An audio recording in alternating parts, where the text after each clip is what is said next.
La última vez que José Pascual Antonio Aguilar Márquez Barraza respiró con calma, no hubo mariachi, no hubo aplausos, no hubo gritos de ¡otra, otra!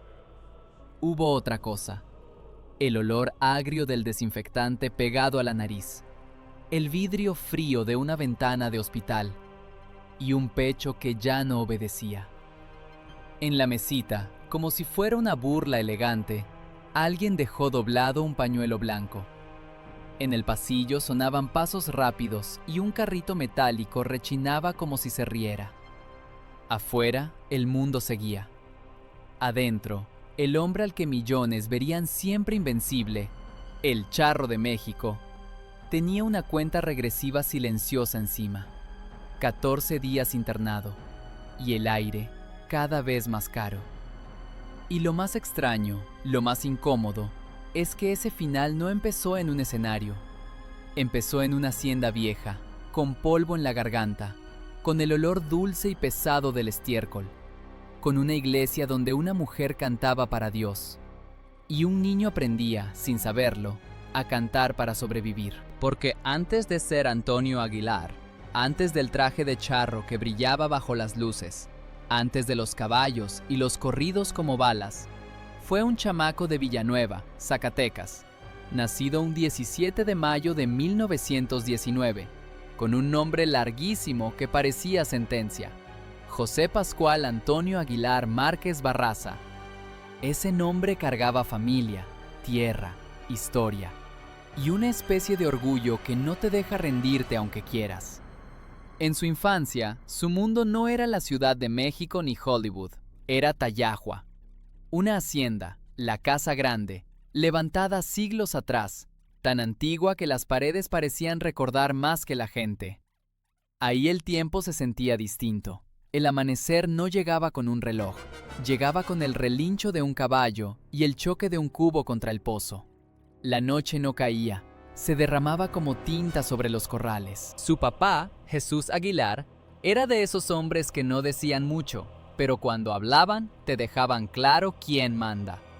Su mamá, Ángela Márquez Barraza Valle, tenía otra autoridad, la voz. Cantaba en la iglesia de Villanueva, y ese detalle, tan simple en apariencia, fue el hilo que le cosió el destino. Porque un niño puede crecer viendo caballos todos los días y aún así no hacerse charro. Pero si crece oyendo a su madre cantar como si el alma se le fuera en cada nota, algo se le prende adentro. Algo que no se apaga. En la casa no había un solo hijo, eran varios. Hermanos, ruido, competencia natural por atención, por espacio, por comida, por cariño. Y eso te entrena para la vida real. Aprendes a apretar los dientes, a esperar tu turno y a pelearlo si no te lo dan. José Pascual, desde morro, entendió esa ley del mundo. Si quieres que te vean, tienes que sonar. Tienes que hacerte notar. Pero aquí viene la primera curva rara. Él no soñaba, al principio, con ser cantante. Soñaba con volar. Imagínatelo. Un muchacho del campo, con las botas llenas de tierra seca, mirando al cielo como si fuera un mapa secreto. La aviación, para muchos, era un lujo, para él, era una fuga. Y no era un capricho cualquiera. Un tío, Mariano, incluso quiso pagarle la carrera de aviación en Nueva York. Nueva York. No la capital, no la ciudad grande.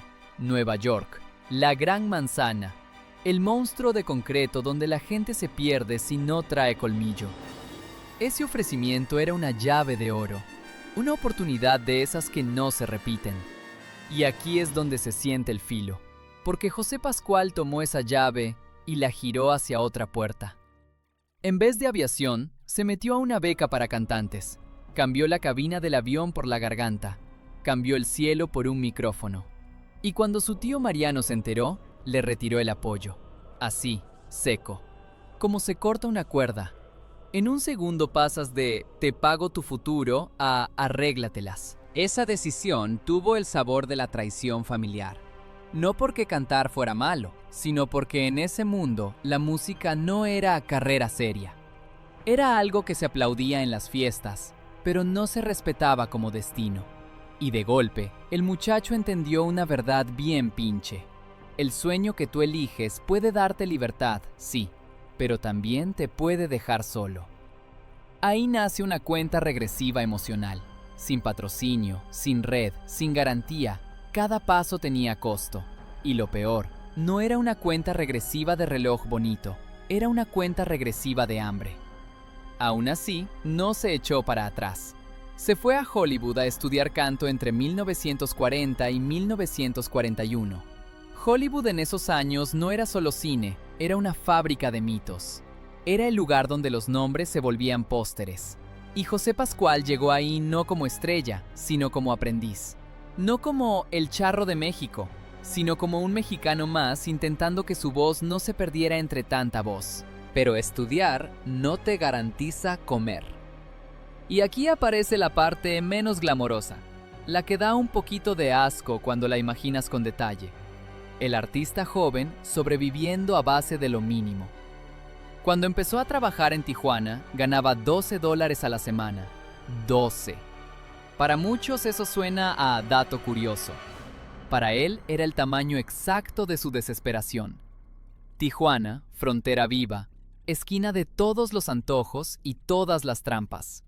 Humo, alcohol, noches largas, gente que ríe fuerte para no pensar. Ahí el sueño no se canta con mariachi bonito, se canta entre vasos sucios, con la garganta reseca, tragando saliva con sabor a metal, intentando que el público te mire aunque sea por error. Y mientras él peleaba por un lugar, el país ya tenía ídolos. México, en esas décadas, estaba enamorado de voces enormes y figuras imposibles. El charro, como símbolo, no era un simple traje, era una corona. Y esa corona ya tenía nombres pesados rondando el aire, como sombras que te cubren aunque sea de día. Esa es la semilla del conflicto que le iba a perseguir toda la vida. El mundo no necesita otro. El mundo ya tiene su favorito. Y si tú quieres entrar, tienes que destronar a alguien, o inventarte un trono nuevo. Lo más cabrón es que su rival no era una sola persona, era una idea. La idea de que el charro de la pantalla ya estaba definido, ya estaba vendido, ya tenía dueño. La industria comparaba, medía, enfrentaba. A veces sin que los artistas se odiaran de verdad, pero con titulares y rumores que te obligan a competir. ¿Quién jala más gente? ¿Quién canta más recio? ¿Quién se ve más hombre? Y en esa arena, la compasión no paga.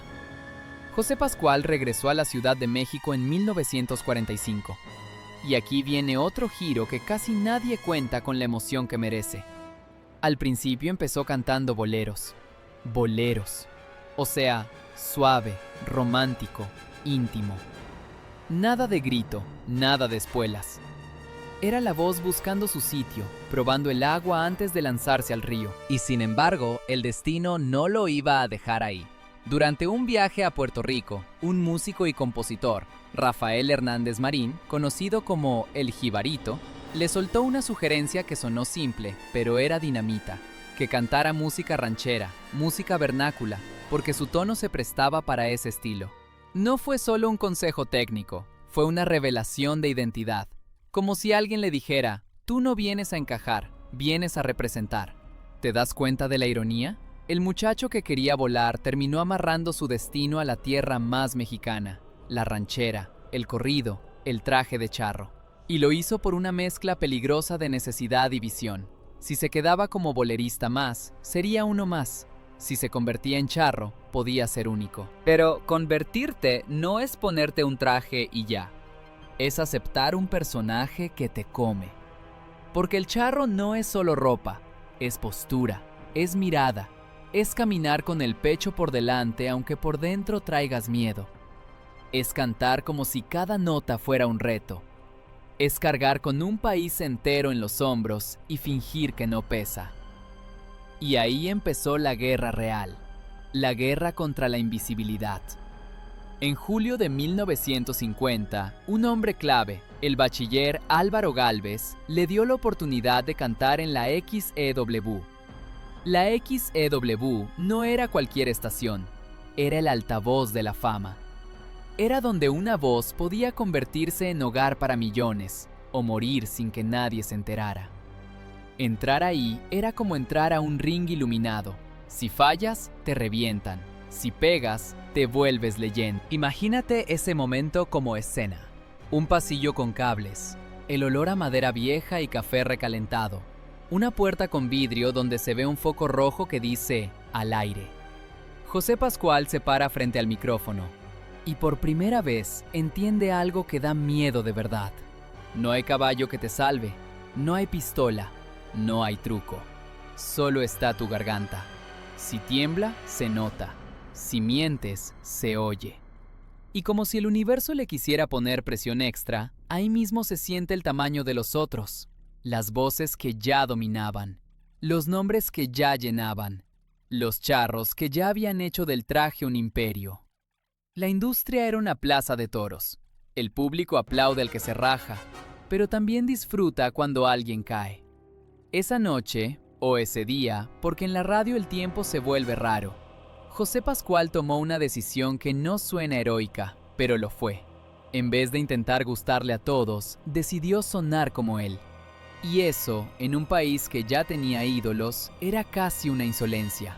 El programa, las primeras emisiones, los primeros nervios, fueron como caminar sobre vidrio. Y aquí entra el límite de tiempo que convierte todo en thriller. Cuando te dan una oportunidad así, no es para siempre. Es una prueba. Es a ver si funcionas. Es si no levantas, te saco. Aunque nadie te lo diga con esas palabras, tú lo sabes. Tú lo sientes en la forma en que te miran los productores, en la manera en que el técnico sube o baja tu volumen, en el silencio raro después de cantar, como si el aire estuviera evaluándote. Y mientras él se jugaba el todo por el todo, allá afuera la vida no se detenía. La familia seguía allá en Zacatecas con su orgullo herido por el cambio de aviación. El tío que le quitó el apoyo seguía siendo el recordatorio de que el fracaso sería doble, fallar en la música y demostrar que sí, que tenían razón en no creerle. Pero también había otra amenaza, más venenosa, que no venía de la sangre, venía del mercado. Porque al mismo tiempo que él intentaba nacer como Antonio Aguilar, el charro como producto ya era un territorio peleado. Un territorio donde la comparación era cuchillo, donde cualquier error te volvía meme antes de que existieran los memes, donde cada aplauso era prestado y te lo podían quitar en la siguiente canción. Y justo cuando empieza a agarrar aire, cuando siente que por fin el público le cree, aparece el primer destello del gran giro, la televisión. Los inicios de la tele abrieron otra puerta, y él se sube a un programa para Canal 2, Música a Bordo. Su voz ya no solo se escucha, se ve. Y cuando te ven, ya no basta cantar bien, tienes que existir con todo el cuerpo. La mirada, la sonrisa, la manera de pararte, todo se vuelve juicio. Ahí, sin decirlo en voz alta, nace Antonio Aguilar como figura. José Pascual, el muchacho que estuvo a punto de ser piloto, empieza a desaparecer detrás de una silueta más grande. Una silueta que, tarde o temprano, iba a pedirle el precio completo. Y mientras ese precio se empieza a escribir, él todavía no sabe que el cine, el monstruo mayor, ya lo está oliendo. No sabe que está a punto de pasar de voz en radio a cara en pantalla. No sabe que lo van a vestir, a encuadrar, a convertir en símbolo y a empujarlo a competir contra un rival que no duerme. La leyenda misma del charro mexicano, esa que devora a los nuevos si no traen filo. Por ahora, él solo sabe una cosa: tiene que aguantar, tiene que pegar, tiene que ganar tiempo, porque si no se vuelve necesario rápido, la industria lo va a escupir igual de rápido. Y en el fondo, aunque nadie lo diga, hay una pregunta flotando como cuchillo en el estudio. ¿Este muchacho de nombre larguísimo realmente va a convertirse en alguien? ¿O nomás va a ser otro eco que se apaga? La primera vez que José Pascual vio su nombre en letras grandes, no fue en un disco. Fue en una marquesina húmeda, con focos temblorosos, pegada a una pared que olía a cigarro viejo y a lluvia. Antonio Aguilar, decía. Y abajo, como una amenaza disfrazada de oportunidad, un detalle que casi nadie ve. El nombre de otro hombre, más arriba en el cartel. más grande, más seguro. El tipo que ya vendía boletos sin pedir permiso. El tipo que, sin conocerlo, ya era su rival. Porque en el México de los 50, la fama no se construía, se peleaba. A codazos. Y si te tardabas, alguien más te comía el lugar. Después de la radio y la tele, el siguiente paso era el monstruo, el cine. Y el cine no perdona. Ahí no bastaba cantar bonito. Ahí te acercaban la cámara a la cara hasta que te temblara el párpado. Y si mentías, el público lo olía como se huele la carne echada a perder. El problema era que Antonio todavía no era Antonio. Apenas era un hombre aprendiendo a ocupar un cuerpo que la industria quería moldear a su antojo. Cuando firmó con Mozart en 1950, no estaba comprando un contrato. Estaba aceptando una jaula con puertas doradas. Un sello discográfico te da estudio, músicos, distribución y también te pone un reloj invisible en la nuca. Hazte rentable o te apago. El teléfono sonaba cuando convenía, las puertas se abrían si traías números, y si no, te dejaban parado como invitado incómodo en tu propia fiesta. Al mismo tiempo, la XCW lo seguía empujando al frente. Cada presentación era una prueba, cada canción era un examen. Cada vez que se prendía el foco de "al aire", Antonio sentía lo mismo. Esa mezcla de hambre y terror que te hace cantar con el corazón golpeando las costillas como si quisiera salirse. Y entonces llegó el primer golpe de suerte con Filo, 1952. Debut cinematográfico al lado de Pedro Infante en un rincón cerca del cielo. Para cualquiera, eso suena a sueño cumplido. Para Antonio fue otra cosa. Fue entrar al ring con el campeón al lado y saber que el público no estaba ahí por ti. Imagínate el set. Reflectores que queman, un calor pegajoso, maquillaje que te tapa los poros y esa sensación asquerosa de polvo mezclado con sudor que se vuelve lodo en el cuello de la camisa. En un descanso, alguien te da un café que sabe a lata.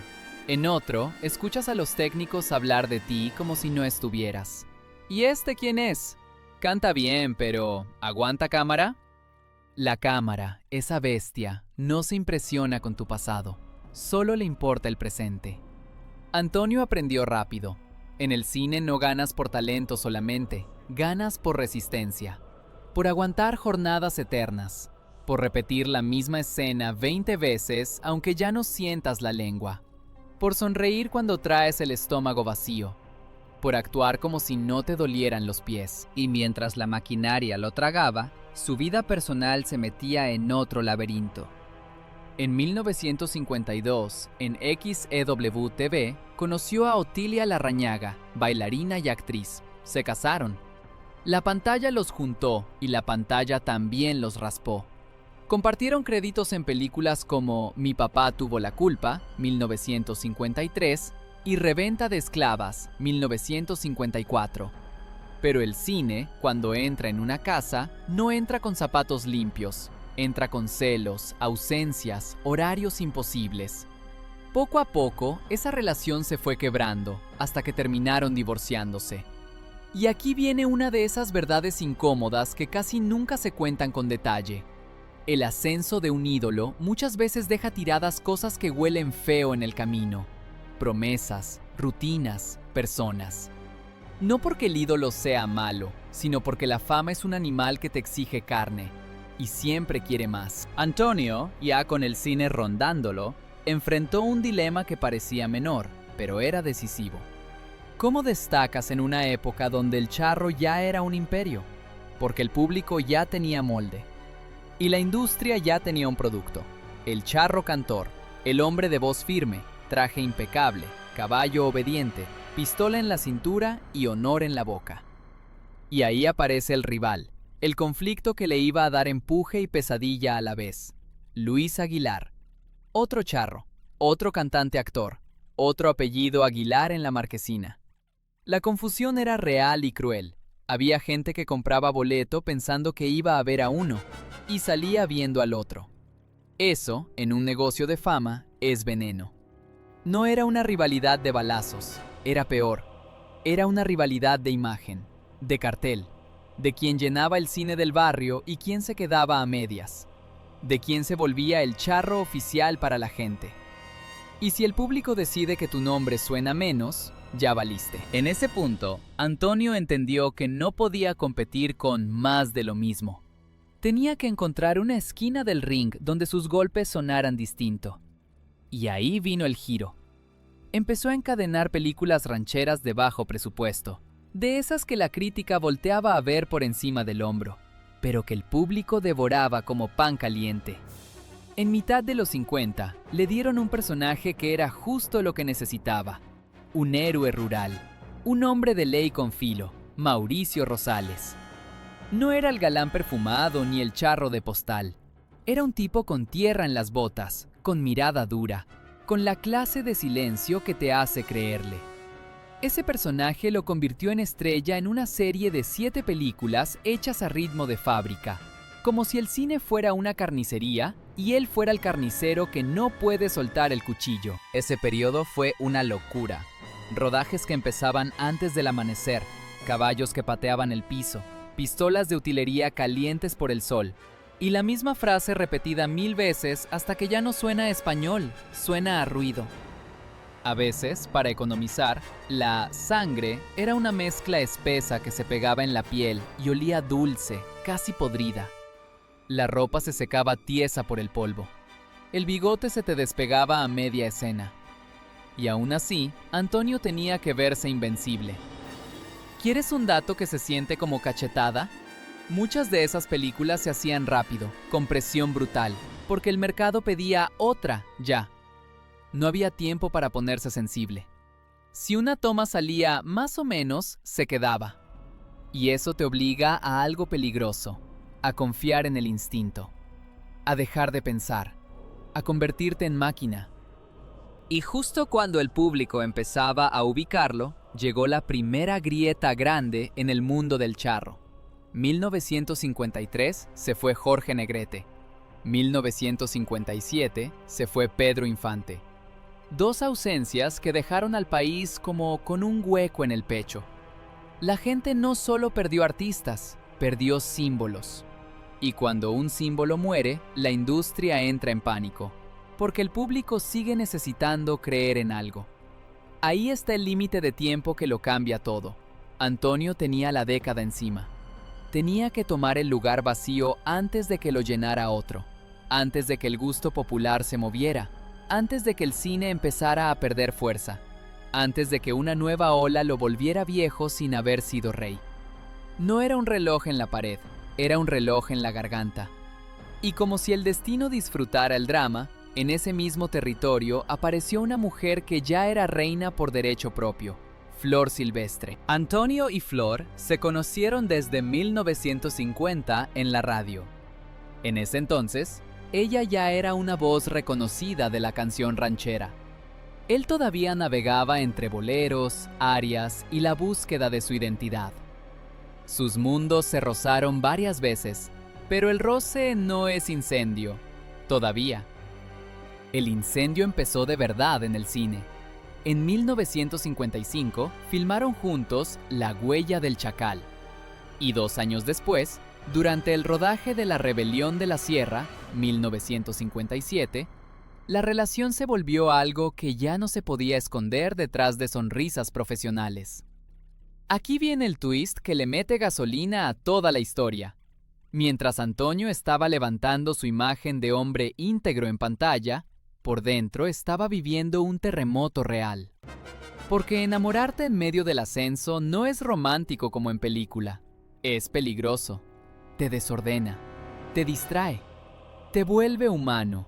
Justo cuando la industria quiere que seas estatua. Además, Flor no era la chica nueva. No era un adorno. Era un poder. Una artista con trayectoria, con carácter, con público. Y eso, para los productores, era arma de doble filo. Juntos podían ser dinamita taquillera, pero también podían volverse un escándalo que les ensuciara el negocio.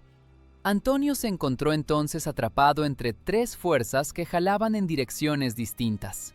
La primera, el público, que ya empezaba a exigirle ser el charro perfecto, sin manchas. La segunda, la industria, que lo comparaba todo el tiempo con su rival y con los ídolos caídos, como si le pasaran una vara por la espalda para medirlo. La tercera, su propia vida, que se estaba reescribiendo sin pedir permiso. Y como si fuera poco, la rivalidad con Luis Aguilar se sentía cada vez más. En los cines de provincia, los dueños anunciaban funciones con nombres parecidos. En la radio, los locutores jugaban con la confusión. En la calle, la gente decía Aguilar, y no siempre sabías de quién hablaban. ¿Te imaginas lo frustrante? Ser Aguilar en un país donde otro Aguilar también es charro y también canta y también actúa. Era como pelear por aire. Ahí Antonio tomó una decisión estratégica, silenciosa, que fue su verdadero golpe de estado dentro del género. Empezó a cargar el charro de autenticidad física. No solo cantar como charro, vivir la charrería, montar, entrenar, meterse de lleno al mundo del caballo y el ruedo con una seriedad que se notaba. Porque si el rival te gana en fama o en cartel, tú le ganas en verdad, en sudor real, en músculo real, en caídas reales. Y eso se ve en pantalla, aunque no lo expliques. El público no sabe por qué te cree, solo te cree. Y cuando el público te cree, ya valiste. Pero para bien, ya no pueden sacarte tan fácil. A finales de la década, el ascenso se volvió visible. Películas rancheras como Yo, el aventurero, 1959, y otras de esos años lo fueron acercando al centro del escenario. Ya no era solo un cantante que actúa, era un hombre que jalaba gente. Y eso, en el sistema del cine, es poder puro. Ese poder no se siente como trono bonito, se siente como una presión que te hunde los hombros. De pronto tu agenda ya no te pertenece, tu imagen ya no es tuya. Si engordas, si adelgazas, si te ves cansado, te lo cobran. Si un disco no pega, te lo recuerdan. Si una película sale mal, te culpan. Y si sales bien, te piden el doble la próxima vez. Y en medio de esa tormenta, Antonio y Flor terminaron por amarrar su historia de manera oficial. En 1959 se casaron por lo civil. Ese dato, frío en papel, en realidad fue una bomba emocional. Porque no era solo amor, era consolidar una alianza artística, familiar, mediática. Era decirle al mundo, ya no somos rumor, somos destino. Pero el destino cobra. La gente empezó a mirar cada movimiento con lupa. Si Flor salía en un estreno, preguntaban qué traía puesto. Si Antonio llegaba tarde a una función, inventaban historias. Si uno se veía serio, decían que estaban peleados. Y mientras tanto, en la sombra, la competencia seguía. Otros charros, otros cantantes, otros actores buscando ocupar el hueco del mito. El país quería un nuevo símbolo, pero también quería despedazarlo si se equivocaba. Antonio estaba, por fin, cerca del poder, del lugar donde ya no te piden permiso para existir. Pero justo ahí aparece el veneno final de esta parte. El momento en que te das cuenta de que no basta llegar, tienes que sostenerte. Y sostenerte significa pelear todos los días, incluso cuando ya ganaste. Porque la rivalidad no termina cuando subes al trono. La rivalidad se pone peor. Ahora todos quieren verte caer.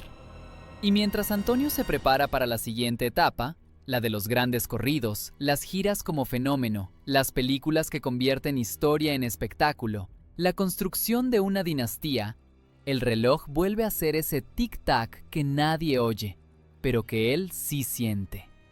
El tiempo corre, el público cambia, el mundo se moderniza, y el charro tiene que demostrar que no es reliquia, sino fuego. El poder, cuando por fin te lo sirven, no llega en una copa limpia, llega en un vaso manoseado, tibio, con el sabor raro de «ya ganaste, ahora no la vayas a cagar». A Antonio Aguilar le pasó así. De pronto ya no era el muchacho que pedía espacio en la XCW, ni el actor nuevo que entraba al set con la garganta seca. Ahora lo reconocían en la calle. Ahora los productores le hablaban distinto. Ahora su nombre ya no era adorno en el cartel, era garantía. Pero justo cuando crees que ya amarraste el futuro, el futuro cambia de música. En los 60, el país empezó a oír otras cosas. Sonidos más eléctricos, modas más rápidas, juventud que quería bailar distinto. Y el charro, ese símbolo enorme, pesado, de botas y espuelas, corría el riesgo de volverse pieza de museo. No por falta de amor, sino por exceso de tiempo. La gente se cansa de lo mismo aunque lo adore. Ahí Antonio entendió algo que separa a los que tienen éxito de los que se vuelven leyenda. No basta con ganar una vez. Hay que reinventarse sin traicionarte. Y para reinventarse, él escogió el camino más difícil, el de la disciplina. Porque mientras otros se dejaban ir por el personaje, Antonio se lo tomó como oficio. Su voz no la dejó al azar. Tenía formación, tenía oído y tenía una obsesión casi enfermiza por sonar limpio sin perder lo bravío. No era nada más gritar, era colocar la nota. Era respirar como si la vida dependiera de eso. Era sostener una frase larga con el pecho ardiendo y aún así terminarla como si ni te costara. Pero lo verdaderamente brutal no era la voz, era el cuerpo.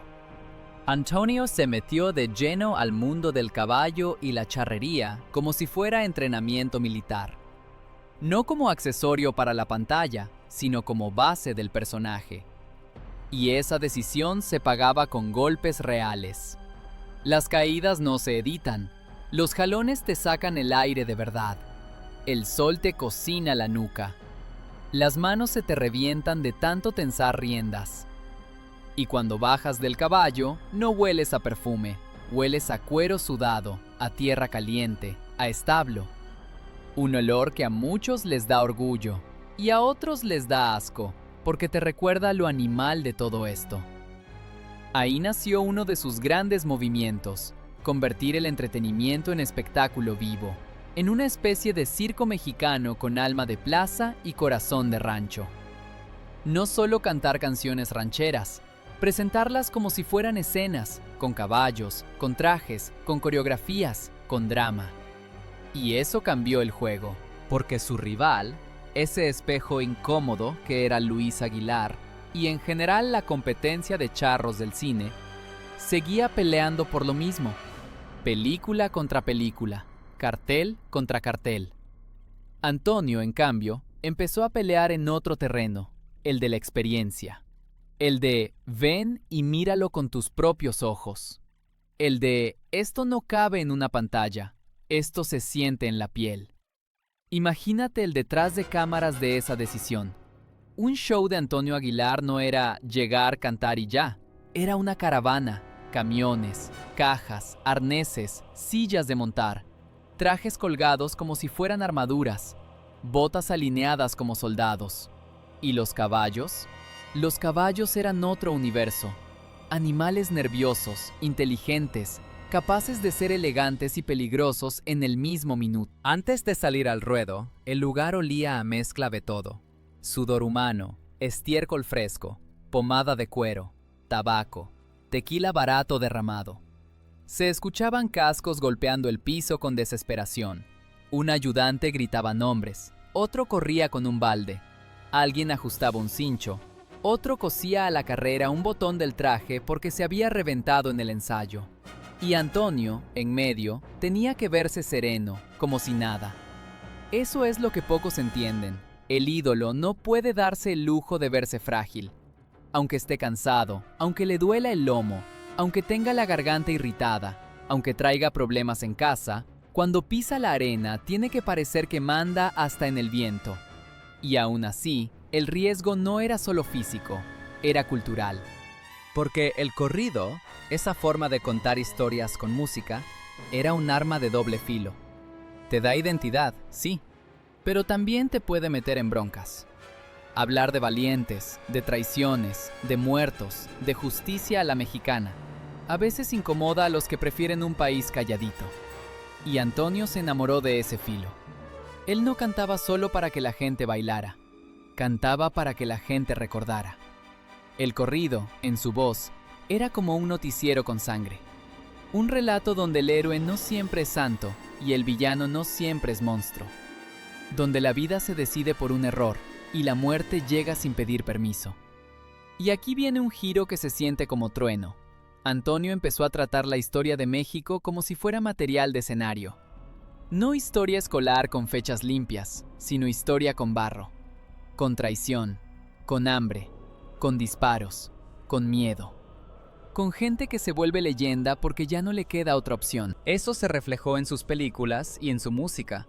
La revolución, los personajes rurales, los dramas de honor, los pleitos que terminan en tragedia. Y el público respondió, porque México, por dentro, siempre ha sido un país que entiende el drama. A veces lo odia, pero lo entiende. Mientras tanto, la relación con Flor Silvestre se volvió también parte del fenómeno. Juntos no eran una pareja bonita, eran una potencia. Cuando ella cantaba, el lugar se aflojaba. Cuando él entraba, el lugar se cuadraba. Y cuando se juntaban en un mismo escenario, era como si la gente sintiera que estaba viendo algo más grande que un concierto. Una representación del México idealizado, pero con dientes. Y aún así, la tensión no bajaba. Al contrario, subía. Porque en el mundo real, el cine empezaba a perder músculo. La época dorada se iba quedando atrás. Y el público, ese juez cruel, empezaba a exigir otro tipo de emoción. Más rápida, más nueva, más escandalosa.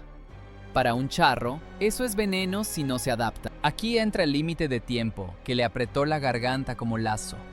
Antonio tenía una ventana para demostrar que el charro todavía podía ser gigante sin volverse caricatura, que podía ser moderno sin traicionarse, que podía sobrevivir a los cambios del gusto. El mensaje no venía en una carta formal, venía en pequeñas señales, de esas que duelen porque nadie te las dice directo. Productores que ya no contestan igual, cines que te dan horarios más feos, programas que prefieren caras jóvenes, patrocinadores que preguntan ¿y cuánta gente trae? Y el rival, mientras tanto, seguía ahí, no siempre como enemigo personal, sino como fantasma competitivo. Cada vez que un Aguilar salía en un cartel, el público comparaba. Cada vez que había película ranchera, había competencia. Y el peor veneno era ese pensamiento. Si yo aflojo, él se queda con lo mío. La respuesta de Antonio fue radical. Convertir su trabajo en una máquina que no se detiene. Giras, discos, películas, ensayos, presentaciones. Y en medio, la familia creciendo. La vida privada intentando respirar en los huecos. Pero lo privado, para un ídolo, es un cuarto sin ventanas. Los hijos, que con el tiempo también se volverían parte del universo artístico, crecían viendo a su papá como padre y como mito. Y eso pesa. Porque un mito no llega a las graduaciones como papá normal. Un mito llega con gente saludándolo, con ojos siguiéndolo, con el tiempo cortado a pedazos. En esos años, Antonio empezó a construir algo más grande que su carrera, una dinastía. No solo por tener hijos artistas, sino por crear un estilo de trabajo, una marca cultural, el ranchero como espectáculo total. Y aquí viene una imagen que atrapa y también revuelve el estómago, porque tiene algo de circo y algo de guerra. Un palenque a reventar. La banda de gente apretada, sudada, con vasos en mano. Luces pegándote en la cara como interrogatorio. El suelo con manchas oscuras de cerveza, refresco y quién sabe qué. Los caballos nerviosos detrás, respirando fuerte. Y Antonio, al centro, con el traje de charro tan apretado que casi no puedes doblarte, cantando como si el aire no costara. Pero el aire sí costaba. Cada canción era un tiro. Cada presentación era una apuesta. Y lo más brutal, el cuerpo tiene memoria. El cuerpo cobra. Un día la espalda no te responde igual. Un día la rodilla se queja. Un día la garganta arde y te da miedo que sea el inicio del fin. Y ese miedo, si lo dejas crecer, te mata antes que la enfermedad. Antonio no se dejó. Se aferró a la técnica, al oficio, al ritual. Como si entrenar más fuera conjuro contra el desgaste. A la par, su figura empezó a representar algo enorme para la comunidad mexicana en Estados Unidos. No era solo un cantante de México, era una conexión emocional para gente que se había ido, que trabajaba duro, que extrañaba la tierra, que se partía el lomo en silencio. Cuando Antonio cantaba en esos escenarios, no cantaba solo por gusto, Cantaba para que el público se acordara de quién era, para que el español sonara fuerte en un lugar donde a veces lo querían bajito. Ese punto es clave, porque ahí se entiende por qué su éxito fue tan largo.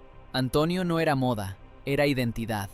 Y la identidad no se cambia como camisa. Mientras otros se peleaban por el hit del mes, él se volvió sinónimo de una cultura completa. El traje, el caballo, el mariachi, el corrido, la película rural, el orgullo de rancho. Y eso no se vence fácil.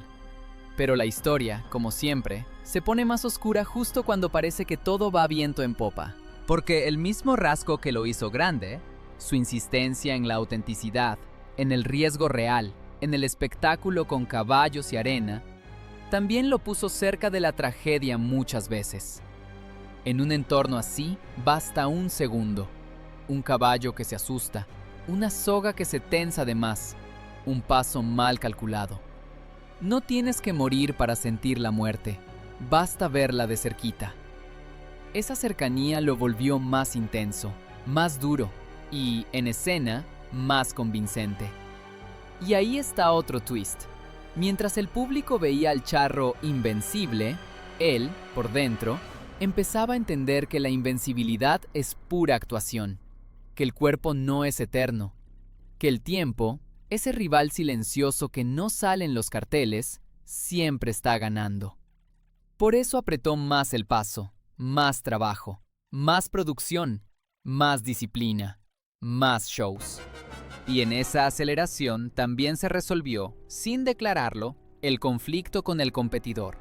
Antonio terminó ganando por permanencia, por constancia, por haber construido un territorio donde la comparación ya no alcanzaba.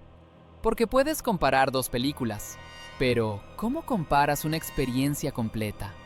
¿Cómo compites contra un hombre que no solo te canta, sino que te monta, te actúa, te arma una escena viva y te deja la sensación de que acabas de ver a México entero galopando?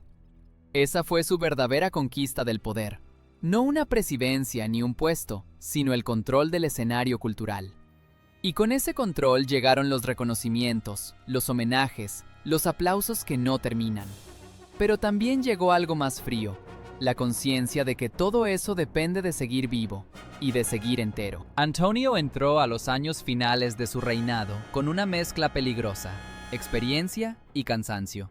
Y esa mezcla es la antesala perfecta de la última parte de la historia, porque cuando el ídolo se cansa, el mundo no se detiene para esperarlo. El cansancio no llega como un golpe directo, llega como una humedad.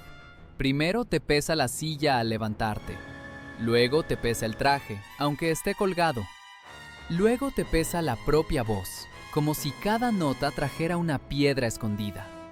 Y Antonio Aguilar, el hombre que había convertido el charro en espectáculo total, el que hacía que un palenque sintiera que México entero entraba a caballo, empezó a notar esa humedad en los huesos. No fue de un día para otro, fue como se oxida una reja, lento, silencioso, inevitable. Afuera seguían los gritos, los aplausos, la gente pidiendo ¡otra! Pero adentro, en los camerinos, en el silencio después del show, había un momento feo. Cuando te quitas las botas y el pie late como si tuviera corazón propio. Cuando el cinturón te deja una marca roja. Cuando el sudor se seca y se mezcla con polvo y te queda una costra en la nuca que raspa al tocarla. Ese momento donde nadie te ve y por fin puedes admitirlo. Ya no soy de hule. Y justo ahí, cuando el cuerpo empieza a cobrar, aparece el rival más peligroso. No el cantante de enfrente, no el actor que te compite cartel, sino la modernidad. Ese competidor sin cara que no pide permiso y no siente compasión. Porque el público cambia, la música cambia, la velocidad del mundo cambia. Y lo que ayer era orgullo nacional, mañana corre el riesgo de volverse recuerdo de los abuelos. A Antonio eso le ardía. No por vanidad, sino por identidad. Él no estaba vendiendo canciones solamente, estaba defendiendo una forma de estar en el mundo. En esos años, el charro dejó de ser solo un personaje de cine y se convirtió en un símbolo vivo gracias a él. Y ese símbolo, de pronto, se vio rodeado por otros símbolos más nuevos, más ruidosos, más fáciles. Ahí volvió la rivalidad, pero ya no como un nombre específico, sino como un duelo constante. Antonio contra el olvido. Antonio contra el ya fue. Antonio contra los que decían, con una sonrisita, que la charrería era bonita, pero pasada. ¿Y qué hace un hombre así cuando le quieren apagar el fuego? No se retira, aprieta los dientes. Siguió girando, siguió montando, siguió cantando corridos como si fueran noticias de sangre, aunque el mundo quisiera otras noticias. Y al mismo tiempo, empezó a levantar algo que no se ve en el escenario, pero es lo que sostiene a los ídolos que no se caen: la herencia. En casa, el apellido dejó de ser solo firma y se volvió destino. Los hijos crecían rodeados de música y de oficio, viendo desde dentro la parte bonita y la parte asquerosa del show business, la sonrisa frente a la gente y el pleito con la garganta en la madrugada, el aplauso y la cuenta, la foto perfecta y el cansancio que te deforma la cara cuando se apagan las luces. Antonio, con esa mezcla rara de dureza y sentido de familia, empezó a hacer algo que a muchos reyes les cuesta: preparar el terreno para que otros continúen sin que eso lo haga sentir menos. No es fácil, porque cuando has sido el centro, tu ego se acostumbra al sol, y de pronto te piden compartir la luz. Pero él entendía de dinastías, aunque no lo dijera con palabras finas. Lo entendía desde la hacienda, desde los apellidos largos, desde esa cultura donde el nombre es peso. Y su familia, con Flor Silvestre como otra columna igual de fuerte, se volvió parte del mito. Dos voces enormes, una casa que era taller, escenario y trinchera. También estaba el rancho, ese refugio que no es descanso, sino otra forma de trabajo. El rancho te devuelve la realidad sin maquillaje. El animal no sabe quién eres, la tierra no aplaude, la mañana llega aunque estés cansado. Ahí Antonio podía respirar distinto, aunque oliera a lo mismo: cuero, pasto húmedo, estiércol caliente, metal oxidado de herrajes. Un olor que, para un artista de salón, sería repulsivo, pero para él era raíz. Era la prueba de que su personaje no era un disfraz vacío. Y mientras el mundo lo veía como estatua, él se convertía, por dentro, en guardián. Guardián del traje, guardián del caballo, guardián del corrido, guardián de una idea de México que no se deja humillar. Por eso, su vida después del poder no fue un retiro de playa ni una desaparición elegante. Fue otra clase de reinado, menos película, menos portada, pero más influencia. Su figura empezó a funcionar como sello de autenticidad. Cuando alguien lo nombraba como quien nombra una tradición. El rival de carne y hueso, ese competidor con el que la prensa lo comparó tantas veces, se fue volviendo ruido de fondo. Ya no era el centro del pleito, porque a estas alturas la pelea real era contra el tiempo, y el tiempo empezó a ganar terreno en el cuerpo. Primero son molestias, luego son advertencias, luego son esos días donde amaneces y sientes que algo no está bien, pero te haces güey porque hay compromiso. Y el compromiso, en la vida de Antonio, siempre fue ley. Siguió trabajando cuando otros ya estarían jubilados. Siguió subiendo a escenarios cuando la edad ya te pide silla.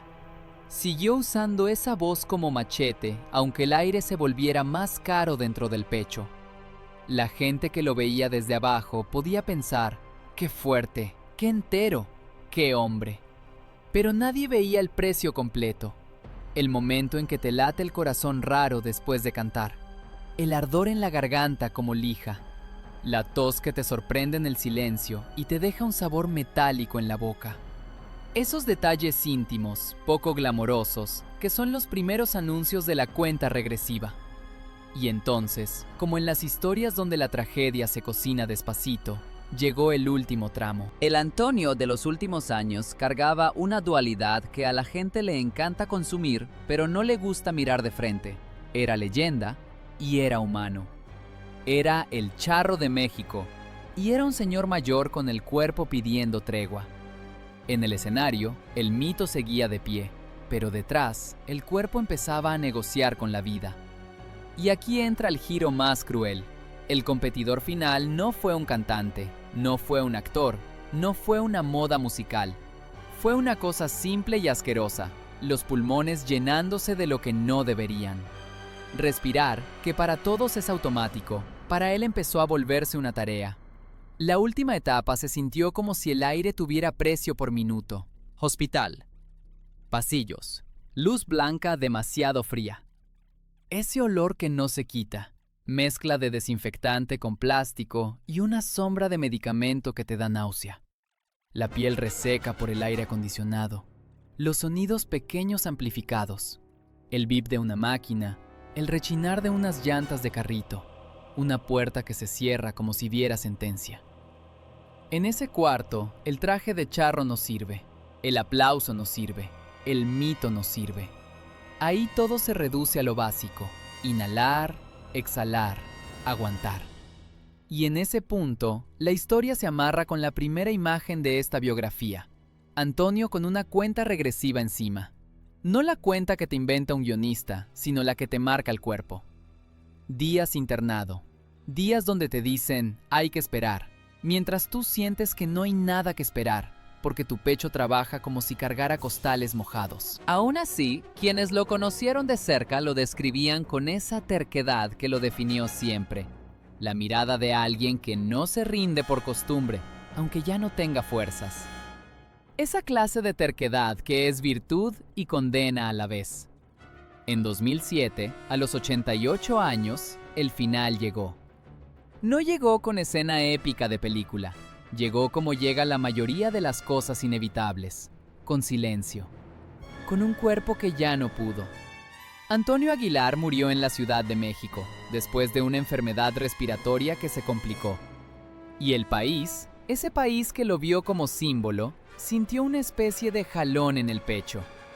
Porque cuando se va un ídolo así, no se va solo una persona, se va una forma de pararte en la vida. Pero aquí viene el twist que cambia el sabor de la muerte. Antonio no se apagó como se apaga una moda. Se quedó encendido en la memoria de una cultura que todavía necesita ese tipo de fuerza.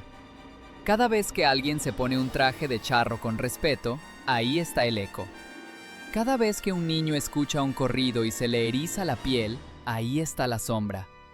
Cada vez que la diáspora mexicana en otro país escucha una ranchera y se le humedecen los ojos, ahí está el puente. Y el apellido, lejos de enterrarse, siguió caminando. No como copia, sino como continuación. La familia se volvió un canal por donde esa tradición siguió entrando a nuevas generaciones. Eso es legado en su forma más dura. No el homenaje bonito, sino la permanencia. La capacidad de que tu nombre siga sonando cuando ya no puedes respirar. Si lo piensas bien, esa es la verdadera victoria de Antonio Aguilar sobre su rival de toda la vida. Porque el competidor, ya fuera un charro de otra pantalla, ya fuera la industria cambiando, ya fuera el tiempo, podía ganarle cosas. Un cartel, una temporada, un año, incluso el cuerpo. Pero no pudo ganarle lo más importante, el lugar en la identidad. Y eso no se compra, no se hereda fácil. Se conquista a golpes de oficio y de sangre. Su historia, vista completa, no es la del muchacho que tuvo suerte y se volvió estrella. Es la del hombre que renunció a volar en avión para volar con la voz, y luego pagó ese vuelo con soledad, trabajo brutal, rivalidades, disciplina y un final que no perdona. Es la del símbolo que se construyó con cosas bellas, música, tradición, orgullo, y con cosas feas, sudor, polvo, carne cansada, hospitales, el olor agrio del desinfectante. Y si algo queda claro al decir su nombre completo, José Pascual Antonio Aguilar Márquez Barraza, es que no era un nombre para un hombre pequeño. Era un nombre para alguien que iba a cargar un país en la garganta, hasta que la garganta ya no pudo.